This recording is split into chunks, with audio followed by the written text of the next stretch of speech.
So WhiteRock flew me all the way to Dubai to prove to me that they are not a scam.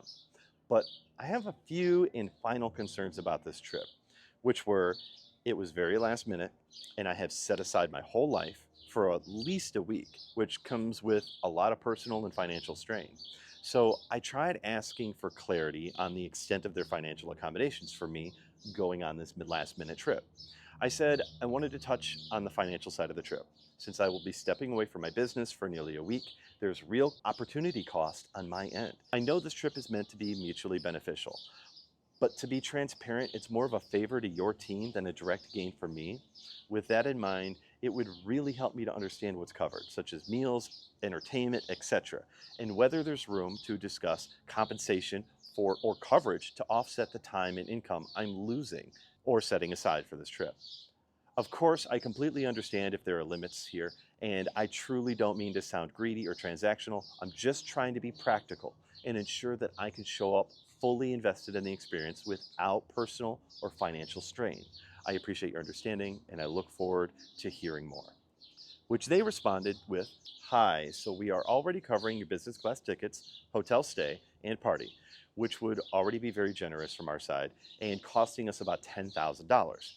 Unfortunately, our budget for this is limited and we cannot do more than that," which is totally fine. I wasn't expecting it, but I needed to be realistic with what I can afford, and it never hurts to ask. But the $10,000 price tag was just not true. It came to probably less than $3,000, since I actually have the receipts for the plane tickets. And the price at the hotel for a 3-night stay and breakfast and dinner I was at is approximately $500 to $800. And this is where I got the impression that there may be a disconnect with WhiteRock employees and working class people.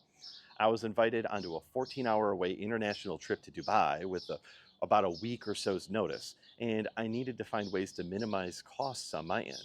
On top of my loss from funds from working, I was sure I would also be accumulating food and travel expenses while I'm there. Because they backed out of the first class tickets, I've already picked up the vibe that they aren't going to cover everything.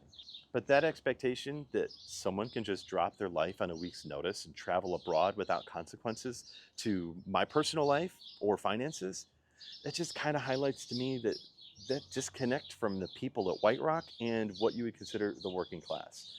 So I was given approximately 10 days notice, and even less than that considering they were sleeping when I messaged them and I was sleeping when they responded.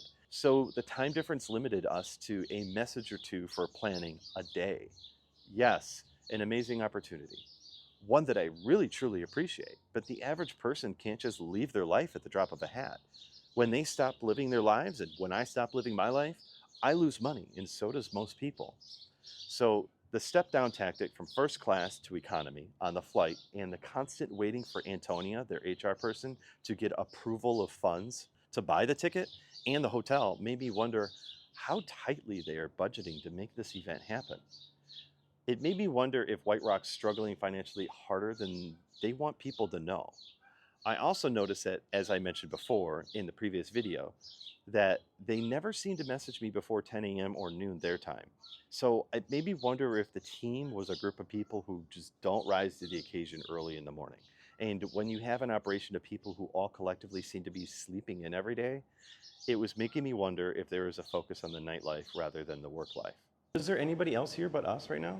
Right now, no, everyone's out in the event or still recovering from the from our event yesterday. From the event Yeah, 'cause yesterday. right now So it's kind of everybody else is gone, and Maxime. No, but obviously we had our party yesterday, didn't we? So everybody is a bit Yeah. groggy, it's a real to say shame the that you weren't least. able to. Are these really the guys we want handling and tokenizing our stocks, bonds, and real estate?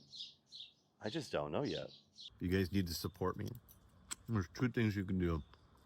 You can buy something from my shop or leave me a bunch of likes. And if you buy something from my shop, you can get the Arculus wallet, which is a great deal. Or you can get one of these Dubai chocolate bars, which I have linked up in my profile. Leave me a like, comment, get yourself an Arculus wallet, because trust me, it's the best one on TikTok. All the other cold storage wallets are being sold by third-party sellers. That one I verified is being sold from the manufacturer. It's the safest cold storage wallet on TikTok. Wealth, love, and authenticity to you all.